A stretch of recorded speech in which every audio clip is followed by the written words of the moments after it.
سلامونه ملګرو یو داسې کس متعلق د نننۍ ویډیو جوړوم چې په درې اولمپکس گیمونو کې حصہ اخیستې ده او 8 ګولډ میډل یې اخیستي دي 3 ورلد ریکارډونه هغه سره دي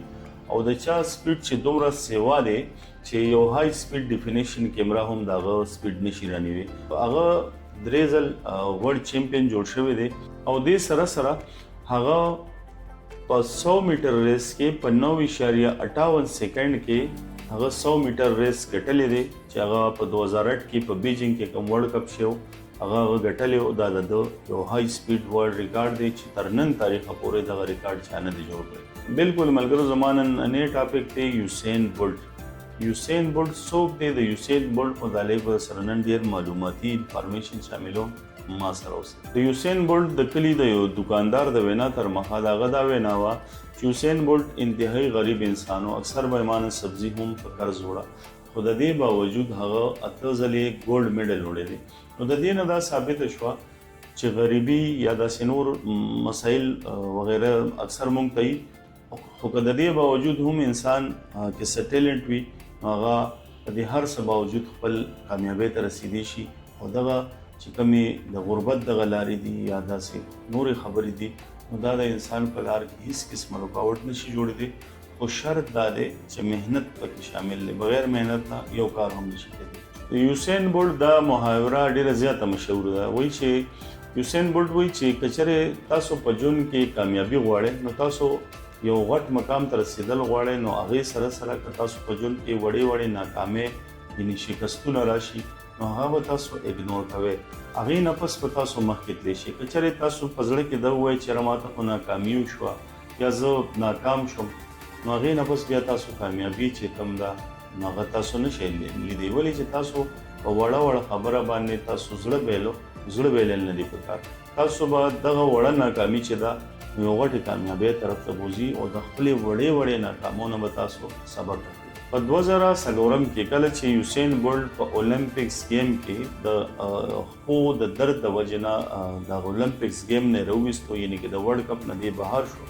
انکوالیفاید شو هغه هم په داسې طریقه باندې انکوالیفاید شو کله چې د بالکل منډه هم ونه واله ځکه چې د پښو کې ډېر زیات درد کېدو انجري شوی وه دا خبره به یوسین بولټ بار کوله که تاسو کامیابېدل غواړئ او تاسو ورلډ چیمپیون جوړېدل غواړئ هغې دپاره د وړې ناکامۍ چې دي نو دا به تاسو مکمل اګنور کړئ یوسین بولټ وایي چې کله زه په 2004 کې ناکام شوم نو ما دا ناکامي خپل ځان ته کېنښوده چې زه ناکام شوم په 2008 کې چې کوم اولمپکس چیمپینشپ را روان و د هغې دپاره ما تیاري شروع کړه یوسین بولټ وایي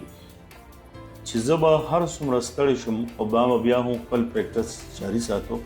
او دغه 2008 زما دپاره یو اهمترین ټارګټ و چې زه به پکې ورلډ چیمپیون جوړېږم او هغه دا خبره ثابته کړه یوسین بولټ په 9.58 سکنډه کې د دنیا دغه ورلډ کپ ریکارډ جوړ کړو په 2008 کې چې اوسه پورې دغه ریکارډ چا نه دی جوړ کړی خو موږ اکثر وایو چې دا سړی د شپې مالداره شو ډالر یې وګټلې عربونه پیسې وګټلې خو داسې بالکل نه ده د هر انسان په کامیابۍ کې دغه په شا باندې دغه مهنت ته وګورئ چې د په ځان شپه ورځ یو کړې ده خو څوک هم دې ته نه ګوري چې د دې سړي په دې کامیابۍ کې څومره مهنت شامل دی دې سړي به څومره ځان وژلی وي دې سړي به څومره خواري کړې وي او دې مقام ته را رسېدلی دی په بیجینګ کې 2008 کې کله چې دغلته اولمپکس گیم کې ده نو په هغې کې ده په 9.58 سکنډه کې دغه ریکارډ جوړ کړو د دنیا د 100 میټر کې د دنیا د ټولو نه تیزترین ریکارډ په منډه کې چې تر اوسه پورې دا ریکارډ چا نه دی مات کړی کله چې یوسین بولټ دغه مقابله وګټله نو یو صحافي د هغه نه تپوس وکړو چې د دې کامیابۍ په شا راز څه دی یوسین بولټ ورته دا خبره وکړه چې د 9 سکنډه د دې دوړ دپاره ما پوره 4 کاله مهنت کړی دی په دې 4 کاله مهنت کې ما کله هم ټریننګ نه دی مس کړی چې ګینې یاره زما خو نن طبیعت خراب دی یا زه نن ستړی یم بالکل نه ما ډیلی بیس باندې خپل ټریننګ کړی دی او زه نن دې مقام ته رارسېدلی یوسین بولټ په یو بل انټرویو کې وایي چې کله زه ټریک ته لاړ شم هلته مقابلې دپاره کله زه په ټریک ودرېږم نو زما په ذهن کې کله هم دا خبره نه چې یاره دا مخکې چې دی نو دا به لکه کمزوري یا زه به دله شکست ورکړم نه زما په ذهن کې یو خبره هغه دا چې یاره زه منټلي ځان سټرانګ کړم زه وایم چې یاره زه به دا مقابله په هر قیمت ګټم کله چې زه منډه شروع کړم نو زه دومره سټرګل وکم زه مخکې ته نه ګورم چې دی ما نه مخکې دی یا وروسته دی خو زه په یو خپل ترتیب کې روان یم او په دغه ترتیب کې زه چې کله هم وګورم نو کامیابي زما لاس کې وي. یوسین بولټ دا خبره هم زیاتوي چې زه کله په کلي کې پریکټس کوم نو هغه په واښو کې کوم په چمن کې کوم او شاید چې په چمن کې منډه وال ډېر زیات ګران کار دی. نن چې زه کامیاب یم نو د دې په شا کیدی شي دا وجه هم کیدی شي چې زه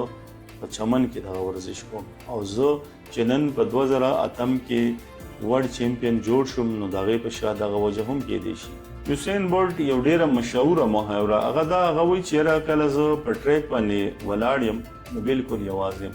کله چې زه منډه شروع کوم مقابله شروع شي نو زه بالکل یوازې ما سره زما فیملی ممبر هیڅوک هم نه. خو کله چې زه کامیاب شم ما ته خلک لاسونه پړکوي، ټوله دنیا ما سره نو دغه ټایم کې زه محسوسوم چې یاره د دې لاسونو پړکولو نه هیڅ نه جوړېږي، ولې چې محنت چې کې هغه به ته ځان لګوي. نو د دې نه دا ثابته شوه چې موږ له پکار دي چې د چا سهارې ونه لټوو، داسې ونه و چې موږ له به څوک راشي څوک په لاس راکړي. ځان په خپله کامیاب کې او دې نه بغیر لکه د چا انتظار مه کوئ او یا د وخت انتظار مه کوئ چې څوک به راشي او موږ له به لاس راکړي. بالکل نه. دغه شان د دې ژوند مثال هم د دې یو ټریک دی چې په هغې کې تاسو کامیابي غواړئ نو د چا سهارې تلاش مه کوئ، د چا تمه مه کوئ چې موږ له به څوک راشي. ملګرو که زما دا ویډیو ستاسو خوښ شوي نو د خپلو ملګرو سره هم شامله کړئ. د لوی الله په امان.